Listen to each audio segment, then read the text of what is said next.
அதுல நின்று ஜெயிக்கணும்னு நினைக்கிறான் தெரியுமா, அவன் தான் உண்மையிலேயே வெற்றியாளர். ஞாபகம் வச்சுக்க. இன்னொன்னு பெரிய என்ன தெரியுமாங்க, நிறைய பேருடைய கவலை யாராவது கேள்வி கேட்டுருவானோன்னு பயப்படுறது. கவலையே படாதீங்க. ஏன்னா கேள்வி கேட்கறதுக்குமே நிறைய பேர் சுத்தி நிற்கிறான். பார்த்துக்கிறீங்களா? நம்ம ஊர்ல இருப்பான், கஜமலத்தில் இருப்பான். காலையில எப்படி இருக்கீங்கன்னு கேட்டிருப்பான், நல்லா இருக்கணும். சாயங்காலம் திருப்பி கேட்பான், சார் அப்புறம் எப்படி இருக்கீங்க, என்ன அதுக்குள்ள டைஃபாய்டு வந்துடுவான். ஏதாவது கேட்கணும் அப்படின்னா கோவம் வந்துச்சு அவனுக்கு. நம்மளாம் ஊமை மாதிரி இவன் தான் பேசுற மாதிரியும். அது இல்லை, சாப்பாட்டுக்கு என்ன பண்ற அப்படின்னா, இல்லை பேசுறல காசு தருவாங்க. அப்ப நீ வாயை வாடகை விட்டு சம்பாதிக்கிற அப்படின்னா பெரிய நாகரிகமே தெரியாது. ஒருத்தர் கல்யாணம் நடுவில் நின்றுக்கிறார், ஒரு பொண்ணு, குட்டி பொண்ணு, ஒரு 17 வயசு, பல பலன்னு ட்ரெஸ் பண்ணிட்டு போகுது. காயத்ரி இங்கவா அப்படின்னா, அங்கிள் அப்படின்னு. சரஸ்வதி பொண்ணு தானே நீ? ஆமாங்க அங்கிள். உனக்கு செவ்வாய் தோஷம் நாங்களே போயிடுச்சா அப்படின்னு. அந்த பொண்ணு அப்படியே ஆஃப் ஆயிடுச்சு சார். ஒரு பையன் நல்லா அப்படிலாம் போட்டுட்டு போயின்னு கூப்பிட்டு, தியாகராஜ பையன் தானே, ஆமாம் 11 அரியர்ஸ் இருக்குன்னு சொன்னானே உங்க அப்பா, நான் முடிஞ்சு வச்சவன். யாரை பார்த்தாலும் ஒரு கேள்வி. கல்யாணம் ஆகாதவனை பார்த்தா கல்யாணம் ஆயிடுச்சான்னு கேட்பான். கல்யாணம் ஆகிட்டவனை குழந்தை இருக்கான்னு கேட்பான். அவன் குழந்தை இல்லைன்னு வச்சுக்க ஏன்னு கேட்பான் சார். அவனை வெட்டவன் இல்லை, ஒரு நாகரிகம் இல்லை. அதாவது திருமணம் ஆகி 2 வருஷம் கழிச்சும் குழந்தை இல்லைன்னா அவங்க அதை சொல்றதுக்கே எவ்வளோ கஷ்டப்படுவாங்கிறத புரிஞ்சுக்காம பேசுவாங்க. குழந்தை பிறந்துச்சுன்னு வச்சா, என்ன குழந்தை? பையன். பையன் என்ன குழந்தை? பொண்ணு. பொண்ணா? வேற என்னடா பிறக்கும்? என்ன பிறக்கும்? எல்லாம் தான் சார். சில பேர் கேள்வி கேட்கறேன் சார். கோயிலுக்கு போறேன், என் ஃப்ரெண்ட் கேட்கறான், என்னடா அடிக்கடி கோயிலுக்கு வர அப்படின்னா. பிரச்சனையா? அதை நம்ம முடிவு பண்ணிட்டோம், பிரச்சனை தான் கோயிலுக்கு போத்துன்னு. அறிவுரையும் யாருக்கிட்ட கேட்கறோமோ அவங்க கிட்ட தான் கேட்கணும். நிறைய பேருக்கு அது புரியாது தெரியுமா. எல்லாருக்கிட்டையும் அறிவுரை கேட்பான். நான் வெளிநாடு போய் படிக்கலான்னு இருக்கேன், படி. அதே அவங்ககிட்ட கேட்கறேன். அவன் உள்ளூரே தான் அண்ணதில்ல. ஒரு அப்பா கேட்டார் பையனை, தம்பி அம்மா கிட்ட கல்யாணத்துக்கு சம்மதம் சொல்லிட்டியா? அம்மான்னு. ஆமாம் பையன் அப்படின்னா. IIT படிக்க வச்சேனடா, என்னை பார்த்த பிறகு உனக்கு அந்த ஆசை வந்துச்சாடான்னு. ஆனால் அப்படியும் கல்யாணம் பண்ணிக்கலாம், ஏன் வாழ்ந்து பார்க்கலாம். என்ன ஒரு பிரச்சனை? இதெல்லாம் ஒரு பிரச்சனையா? எல்லாமே அப்படிதான் சார். நம்மளோட பிரச்சனை என்ன தெரியுமா சார்? நம்ம கிட்ட இல்லாததை வச்சு சங்கடப்படுவோம்.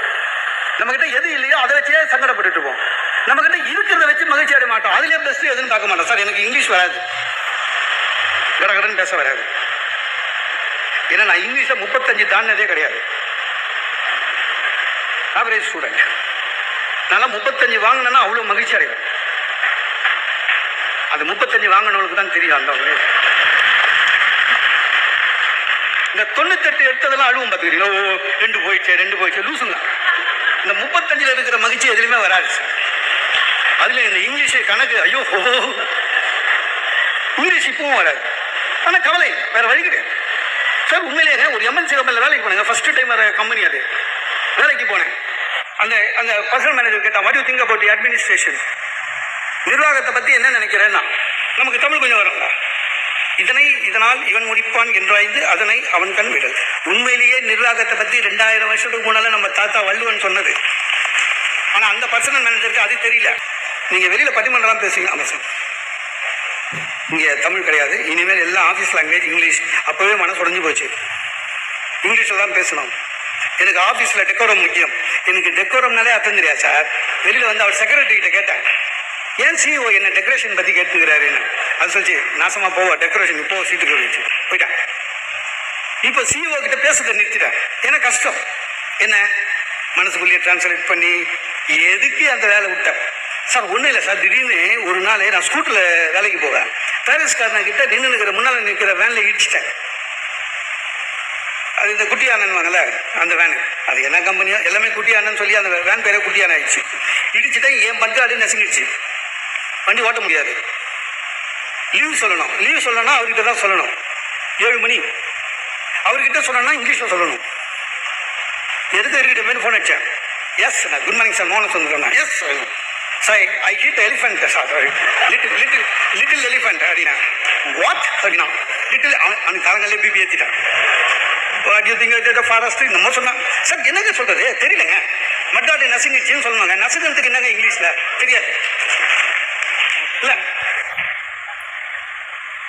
நசுங்கிறதுக்கு இல்ல சார், கோல்டு ஆயிடுச்சு சார் அப்படின்னு சொல்ல முடியாது.